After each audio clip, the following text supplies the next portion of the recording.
नवमांश कुंडली, इंग्लिश में इसे D9 चार्ट बोलते हैं और ये आपकी प्रेडिक्शन पर मोहर लगाती है कि अब ये प्रेडिक्शन 100% सच होने वाली है। दोस्तों, नवमांश कुंडली अपने आप में एक पूरा सब्जेक्ट है, इसमें बहुत सारी चीजें होती है, लेकिन आज की इस वीडियो में हम इसके एक आयाम पर बात करेंगे और वो कि आपकी प्रेडिक्शन अगर आपने कुछ की है तो नवमांश की हेल्प से किस तरह से आप इस पर मुहर लगा सकते हैं। आप में से शायद बहुत लोगों को पता होगा कि नवमांश कुंडली या D9 चार्ट जैसी कोई चीज होती है, लेकिन कईयों को नहीं भी पता होगा। तो मैं बता दूं कि एक होती है डैडी, जो जिसे आप लग्न कुंडली कहते हो या नॉर्मल भाषा में आप उसी को कुंडली मानते हो। लेकिन इस कुंडली के अलावा भी ज्योतिष में कई सारे हॉरोस्कोप होते हैं जिन्हें हम डिविजनल चार्ट्स बोलते हैं, जैसे कि D9, D10, D12, D60। तो क्या होता है, D मतलब डिविजनल है, उसके आगे नंबर लिखे होते हैं। एक राशि का 9th पार्ट यानी कि और ज़्यादा कंसाइज कर कर ये हॉरोस्कोप बनाए जाते हैं और ये आपके लाइफ के किसी एक आयाम पर बहुत ज़्यादा फोकस करते हैं। जैसे फॉर एग्जांपल, अगर आपकी नवमांश कुंडली है या D9 चार्ट है तो ये मैरिज पर सबसे ज़्यादा फोकस करता है। D7 चार्ट है तो वो आपके बेबी के बारे में, वो पूरा चार्ट सिर्फ बेबी के बारे में बताने पर सबसे ज़्यादा फोकस करेगा। इसी तरह से अगर आपका D12 चार्ट है तो वो आपके फॉरेन सेटलमेंट, विदेश में जाने पर ज़्यादा फोकस करेगा। सोचिए, एक पूरी कुंडली सिर्फ एक लाइफ के एस्पेक्ट पर बनाई गई है तो कितनी ज़्यादा डिटेल में वो होगी। लेकिन नवमांश कुंडली मिलेगी कहाँ, हमारी नवमांश कुंडली क्या है, ये कैसे पता चलेगा? क्यों टेंशन ले रहे हैं जब आप मेरा वीडियो देख रहे हैं।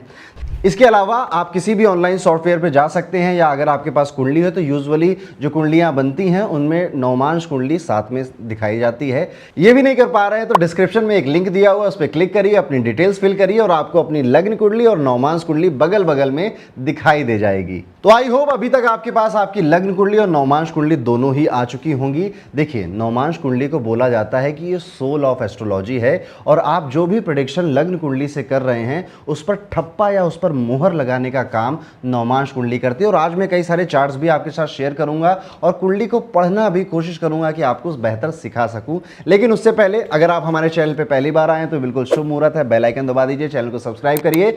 और आपको नहीं पता कि कुंडली क्या होती है तो कुंडली कुछ इस तरह से दिखती है दोस्तों। यहाँ पर सारे हाउसेस के नंबर मैंने लिख दिए हैं और ये हाउस फिक्स होते हैं। अगर ये फर्स्ट हाउस है तो ये आपका, मेरा, हम सब का यही फर्स्ट हाउस है। हाउस नहीं चेंज होगा। हो सकता है यहाँ पर नंबर डिफरेंट लिखे हों, किसी के 7, किसी का 8, किसी का 9, किसी का हो सकता है 10 लिखा हो। तो ये जो नंबर होते हैं दोस्तों, ये हाउस के नहीं होते, हाउस तो फिक्स है। इसको ऐसे बोला जाएगा, अगर 11 लिखा है, फर्स्ट हाउस में 11 नंबर है। अब ये नंबर होता किस चीज़ का है, तो यहाँ पर देखिए हर एक नंबर किस राशि को रिप्रेजेंट करता है और उस राशि को हिंदी इंग्लिश में क्या बोलते हैं, उसका मालिक कौन है, ये मैंने लिखा हुआ है। तो फॉर एग्जांपल, अगर यहाँ पे 8 नंबर लिखा है तो ये मंगल की राशि है और स्कॉर्पियो राशि है। तो अब सारी चीज़ें हॉरोस्कोप में एंटी क्लॉकवाइज इंक्रीज होती हैं। तो अगर यहाँ 8 है तो यहाँ 9, 10, 11 और सो ऑन आगे बढ़ता जाएगा। और इसी तरह से अगर ये फर्स्ट हाउस है तो ये सेकेंड हाउस, ये थर्ड हाउस, ये फोर्थ हाउस, फिफ्थ हाउस, ऐसे बढ़ता जाएगा। आज के इस वीडियो को समझने के लिए ना आपको हाउस के एट्रीब्यूट्स भी समझ में आने चाहिए। तो जैसे फर्स्ट हाउस पर्सनालिटी है, second house money and family है, थर्ड हाउस आपके सिबलिंग्स हैं, हार्डवर्क है, फोर्थ हाउस आपकी मदर है, आपकी प्रॉपर्टी, आपका व्हीकल है, फिफ्थ हाउस आपकी एजुकेशन और चिल्ड्रन है, सिक्स्थ हाउस आपकी जॉब है, रोग रिपू ऋण है, सेवन्थ हाउस आपका बिजनेस और आपकी मैरिज है, eighth house pain and suffering का है, इनहेरिटेंस का है, नाइन्थ हाउस आपका लक है, भाग्य है, पिताजी हैं, टेंथ हाउस आपका ओवरऑल प्रोफेशन है, 11th हाउस आपके दोस्त हैं, आपके डिज़ायर हैं, आपके प्रॉफिट है, और 12th हाउस आपका फॉरेन सेटलमेंट है या फिर आपके एक्सपेंसेस हैं। इस तरह से एक चार्ट भी आपको अपनी स्क्रीन पर दिखाई दे रहा है जिसमें सारे हाउसेस के एट्रीब्यूट्स लिखे हुए हैं। अब सीधे जंप करते हैं ये समझने में कि नवमांश कुंडली को किस तरह से देखा जाता है।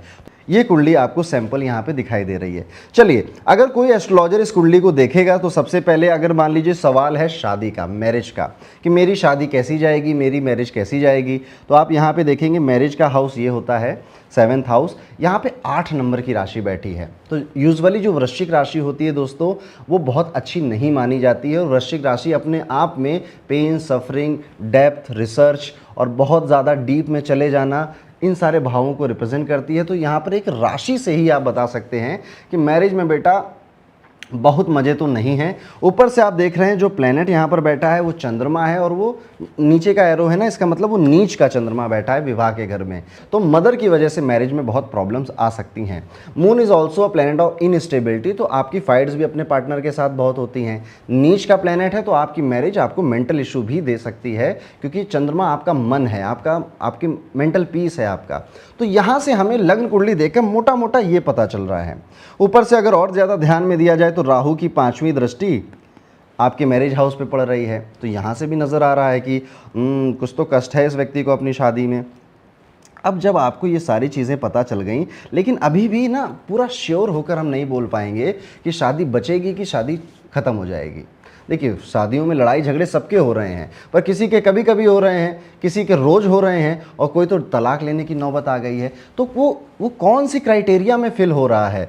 तो यहाँ पे ये समझ में आया कि फाइट्स होंगी, मेंटल थोड़े प्रॉब्लम्स हो सकते हैं, राहु की दृष्टि आ रही है तो डिससेटिस्फैक्शन भी मैरिज में रहेगा। तो दोस्तों, ये हॉरोस्कोप देखकर इतना समझ में आ रहा है कि मैरिज लाइफ में कुछ कुछ तो दिक्कत हो रही है।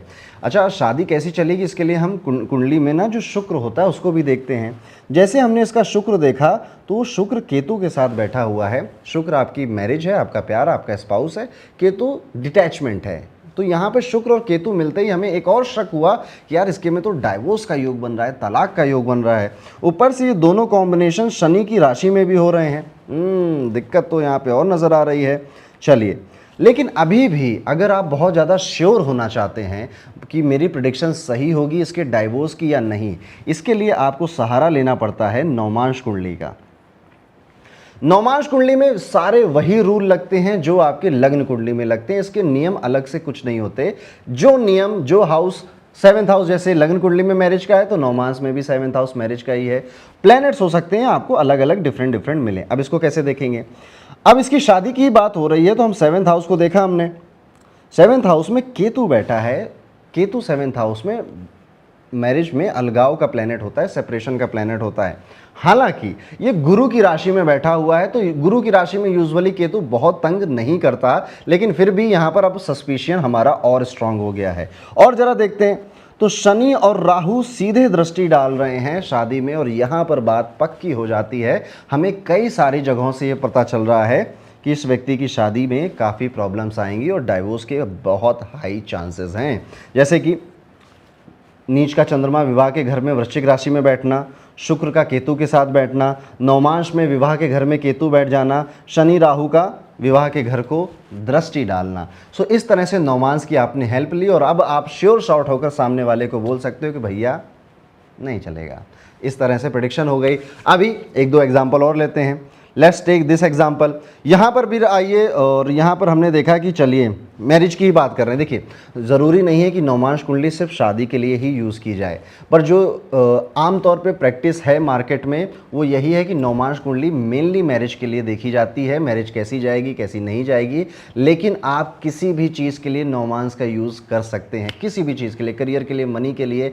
आपको अगर लग्न कुंडली में कुछ लग रहा है लेकिन आप बहुत ज़्यादा श्योर नहीं हो पा रहे हैं, एक बार नवमांश कुंडली में देख लीजिए, वो आपको श्योरिटी दे देगी कि बेटा यही होने वाला है।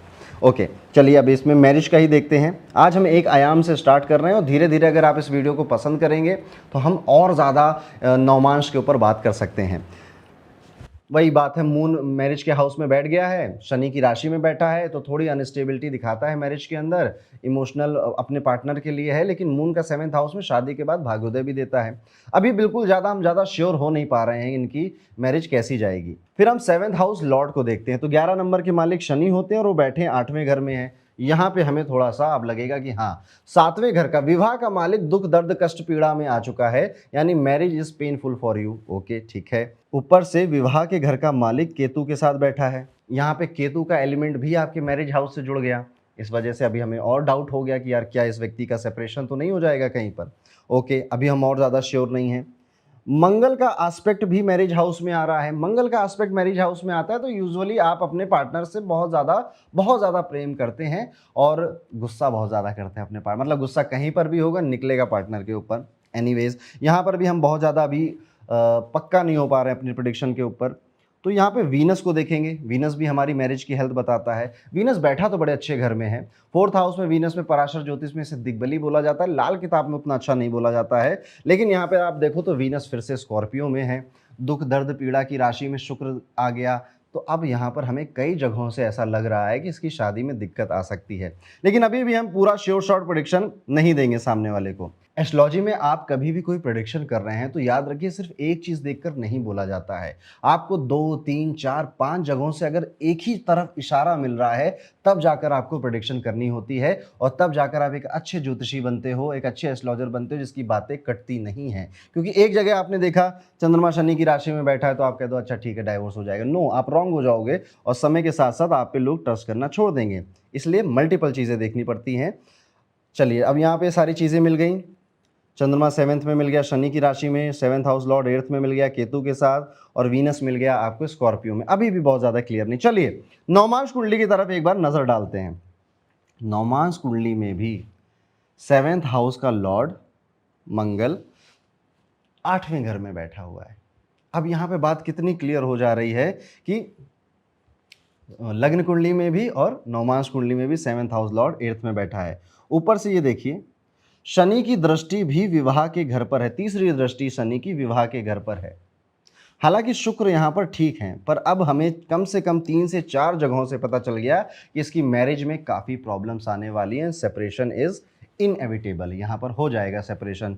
अब इसकी रेमेडीज़ वगैरह आप करवा सकते हो, पर अभी हम रेमेडीज़ पे फोकस नहीं करेंगे। आज हमारा वीडियो टोटली डेडिकेटेड है लर्निंग के ऊपर कि नवमांश की हेल्प कैसे ली जाती है। हमेशा याद रखिएगा दोस्तों, आपकी 80-85% जो प्रेडिक्शन है वो लग्न कुंडली से ही हो जाती है। नवमांश की हेल्प आप तब लेते हैं जब आपको अपने प्रेडिक्शन पर ठप्पा मुहर लगानी होती है कि यार मैंने जो बोला ये होकर ही रहेगा, और नवमांश में वो सिम्टम्स आपको नजर आ जाएंगे। ऐसा कभी नहीं होता कि नवमांश कुछ और कह रहा है और लग्न कुंडली कुछ और कह रही है। तो ये नहीं होता कि नवमांश की बात माने या लग्न कुंडली की बात माने, सब कुछ लग्न कुंडली ही है, नवमांश इसी से बना है। तो अगर इसमें कोई प्रॉमिस है ना, तो नवमांश बस ये बताएगा कि ये प्रॉमिस पक्का होगा या नहीं होगा, और साथ ही साथ नवमांश ये भी बताएगा कि ये प्रॉमिस किस तरह से फलित होगा। फॉर एग्जाम्पल, अगर आप यहाँ पर देखो और आपको समझ में ना आए कि अच्छा ठीक है सेपरेशन तो होगा, बट रीज़न क्या होगा सेपरेशन का, मार लड़ाई होगी कि उठापटक होगी, एक दूसरे पे जूते चप्पल चलाएंगे,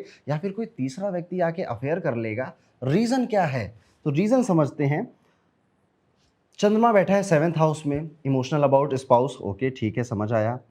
शनि बैठा है यहाँ पर। शनि यूजुअली मैरिज में जब परेशान करता है तो फाइट्स करवाता है, डिसएग्रीमेंट्स करवाता है, लड़ाई झगड़े करवाता है। शनि केतु के साथ बैठ गया है मैरिज हाउस लॉर्ड होकर, तो यहाँ पर शनि ये रिप्रेजेंट करता है कि फाइट होंगी, झगड़े लड़ाई होंगे, और फिर धीरे धीरे डिटैचमेंट होने लग जाएगा अपने पार्टनर से। नवमांश में अब आप आ जाइए, फिर से शनि का यहाँ पर इंटरफेरेंस आपको नजर आ गया। तो एक तो इस व्यक्ति की शादी बहुत देर से होने वाली है, पहली चीज़। दूसरा, ये व्यक्ति अपने कई सारे लव पार्टनर्स के साथ होकर उनके साथ रिलेशनशिप ब्रेक करेगा, फिर अरेंज मैरिज करेगा, वो भी कम से कम 34-35 की उम्र में इसकी शादी होने वाली है, क्योंकि शनि जब देर कराते हैं तो 34 साल की उम्र तक ले जाते हैं। ये देखिए नवमांश कुंडली में 8 राशि बैठी है 7th हाउस में, और 8वीं राशि तो होती ही है पेन और सफरिंग की, और 8वीं राशि के मालिक मंगल बैठे हैं पेन सफरिंग के हाउस में, यानी कि फाइट्स होंगी, लड़ाई होंगे, झगड़े होंगे, एक दूसरे पे गुस्सा बहुत ज़्यादा करेंगे और फिर धीरे धीरे डिटैच हो जाएंगे, and then there is a problem in marriage. Also 8वां हाउस जुड़ गया है तो इन लॉज की वजह से प्रॉब्लम होंगी। तो जितने भी डिसएग्रीमेंट्स हो रहे हैं ना, वो इन लॉज की वजह से हो रहे हैं। लड़ाई की शुरुआत इन लॉज की वजह से होगी, फिर डिटैचमेंट होगा। तो इस तरह से देखना है। आई होप ज़्यादा डिफिकल्ट ना हो रहा हो आपके लिए। एक एग्जाम्पल और करेंगे। चलिए यहाँ पर देखते हैं इनकी मैरिज हाउस। मैरिज हाउस में 12 नंबर की राशि है, ठीक है, जुपिटर की राशि इज ओके। 12 नंबर राशि जब विवाह के घर में पड़ती है तो यूजुअली आपको ही अपनी शादी करवानी होती है, और आप अपनी शादी के लिए ज़्यादा एक्शंस लेते हो। घर वाले कह देते हैं कि बेटा हमारा बड़ा हो गया, बेटी हमारी बड़ी हो रही, खुद ही चुन लेंगे ये लोग पार्टनर, ठीक है, पर शादी हो जाती है। ये कुछ ज़्यादा खास प्रॉब्लम नहीं है। राहु यहाँ पर बैठ गया है तो यहाँ पर थोड़ा सोचने का विषय हो जाता है, क्योंकि राहु बहुत ज़्यादा अटैच कर देता है पार्टनर के साथ, और फिर जहाँ पर ज़्यादा अटैचमेंट है वहीं पे सबसे ज़्यादा डिससेटिस्फैक्शन भी है। लेकिन अगर आप ध्यान से देखोगे तो राहु और जुपिटर साथ में बैठे, हालांकि डिग्री का डिफरेंस बहुत ज़्यादा है, इसलिए हम इसे कंजंक्शन नहीं मानेंगे, लेकिन कहीं ना कहीं गुरु का प्रभाव इस भाव में है, 7th हाउस में है। तो यहाँ से तो हमें बिल्कुल भी नहीं पता चल रहा है कि मैरिज बुरी जाएगी या अच्छी जाएगी। थोड़ा बहुत फाइट्स हो सकती है, वो सभी शादियों में होता है। ओके, कुछ समझ नहीं आ रहा है, अब क्या करें। केतु का एस्पेक्ट तो आ रहा है, लेकिन इतना केतु बैठकर जितने डाइवोर्स कराता है एस्पेक्ट से उतने नहीं कराता, ठीक है। Venus is also in 5th house, लेकिन शनि की राशि में वीनस है, तो आप कह सकते हैं कि हाँ प्यार मोहब्बत में थोड़ा स्ट्रगल होगा, लेकिन ये कॉमन सी बातें हैं, जर्नल बातें हैं। अभी कुछ ज़्यादा क्लियर नहीं हो रहा है कि शादी का क्या होगा। चलिए एक बार नवमांश को देखते हैं। आप नवमांश में गए तो सिंह राशि में राहु मिल गया। राहु सूर्य का सबसे बड़ा दुश्मन, सबसे बड़ा शत्रु है। तो जब सूर्य की राशि में राहु बैठा तो यहां पर आप देख रहे हैं 7th हाउस में अब यहां पर हो रहा है कि dissatisfaction is very very very very high. Rahu is also illusion, भ्रम। तो हमेशा अपने पार्टनर पे शक करना कि ये मुझे प्यार करता है या नहीं करता, कहीं और तो नहीं चला गया। ठीक है, ये समझ। लेकिन अभी और सारी चीजें देखते हैं नवमांश के अंदर। 7th हाउस के जो लॉर्ड हैं वो सूर्य हैं। सूर्य यहां पर बैठे हुए हैं मंगल के साथ जो कि उनके मित्र हैं, और चंद्रमा के साथ जो कि उनके मित्र हैं। यानी कि 7वें घर का जो मालिक है ना, मजे में है। ठीक है, गुरु की और शुक्र की दोनों की दृष्टि भी विवाह के घर में आ रही है। दोनों ही पॉजिटिव प्लैनेट हैं, और गुरु के साथ जब शुक्र आ जाता है तो मैरिज को बचाता है। तो आप में से जिसकी भी कुंडली में जुपिटर वीनस को आस्पेक्ट कर रहा है या दोनों प्लैनेट साथ में, तो मैरिज बचती है और लव मैरिज होने के भी चांसेस होते हैं। एनीवेज, और यहाँ पर ठीक है। तो अब यहाँ पर आप कह सकते हो कि आपका डाइवोर्स तो नहीं होगा, आपका ऐसा नहीं होने वाला कि आप लोग अलग हो जाओगे। थोड़े बहुत डिससेटिस्फैक्शन होंगे आपकी मैरिज में, एंड तो वो ईगो की वजह से होंगे, क्योंकि सूर्य की राशि है यहाँ नवमांश में। लेकिन इवेंचुअली आपको जुपिटर की दृष्टि मिल रही, दोनों तरफ से जुपिटर यहाँ बैठा है और यहाँ पे दृष्टि डाल रहा है मैरिज हाउस में।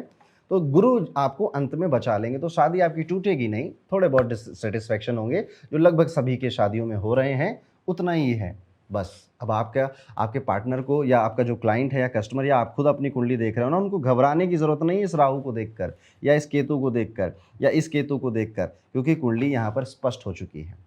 5वें घर का शुक्र है तो लव मैरिज कराएगा, लव मैरिज कराता है। तो यूजुअली लव मैरिज में शादी के पहले बहुत मज़े होते हैं, शादी के बाद रियलिटी हिट हो जाती है, क्योंकि शादी से पहले आप ना साथ नहीं रह रहे होते 24-24 घंटे, और शादी के बाद उस इंसान के साथ 24 घंटे रहना पड़ता है, तो दिक्कत आती है। तो इस तरह से आई होप आपको नवमांश कुंडली कैसे देखी जाती है, किस तरह से प्रेडिक्शन होती है, साथ ही साथ कुंडली देखने के लिए कितना दिमाग लगाना पड़ता है, ये आपको समझ में आया होगा। मुझे कमेंट करके प्लीज़ अपना जेन्युइन फीडबैक दीजिएगा कि ये वीडियो आपको कैसा लगा। बहुत ज़्यादा हार्ड तो नहीं लगा, ईजी लगा?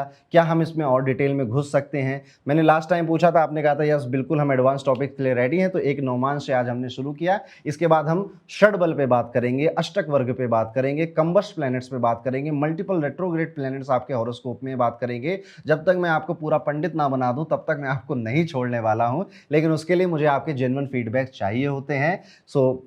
क्योंकि पता होना चाहिए ना कि आप जो सीख रहे हैं, पढ़ रहे हैं, उनको कहीं बहुत ज़्यादा टफ ना लग जाए, क्योंकि अगर जैसे ही आपको कठिन लगेगा आप छोड़ के चले जाओगे, मैं वो नहीं चाहता। सो प्लीज़ मुझे अपना जेन्युइन फीडबैक दीजिएगा, वीडियो को लाइक करिए, चैनल को सब्सक्राइब करिए। मिलता हूँ आपसे अगले वीडियो में, तब तक के लिए राधे राधे।